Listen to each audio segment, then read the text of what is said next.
We have already discussed the grounds for the cancellation of registered sale deed. But registered sale deed को cancel करने की power किसके पास है? Court के पास, registrar के पास या फिर दोनों के पास? बट ये पॉइंट डिस्कस करने से पहले हम ये जान लेते हैं कि सेल डीड क्या होती है।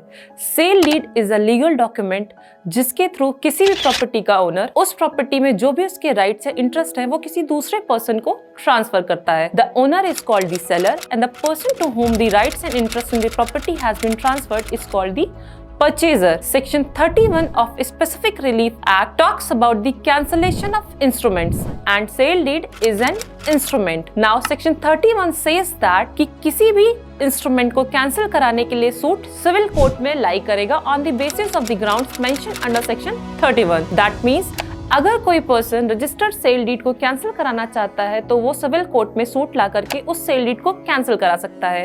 एंड इफ उस सूट में कोर्ट उस सेल डीड को कैंसिल करती है देन कोर्ट अपनी डिक्री की एक कॉपी उस रजिस्ट्रार के पास भेजेगी जहां पर वो सेल डीड रजिस्टर हुई थी and the registrar shall note the fact of the cancellation of such sale deed. But the registrar cannot accept for the registration of the cancellation of registered sale deed. That means registrar किसी भी registered sale deed को cancel नहीं कर सकता है। अगर parties court ना जा करके इस मैटर को outside court settle कराना चाहती हैं तो उनके पास क्या solution है? In the year 2013, the Bombay High Court clarified the position in the case of Asha Developers versus Rommel Properties that if the parties want to settle the matter outside the court, then the proper recourse would be to reconvey the property by a sale deed by the transferee to the transferor. That means अगर parties court न जा करके इस matter को outside court settle करना चाहती हैं, then proper recourse ये होगा कि ट्रांसफरी उस प्रॉपर्टी को दोबारा से ट्रांसफरर को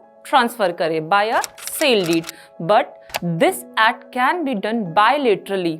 That means किसी भी सिंगल पार्टी की एप्लीकेशन पे ये एक्ट नहीं हो सकता है। Both parties must be involved in this. It may be noted here that the injured party can claim compensation from the defaulter. Thank you.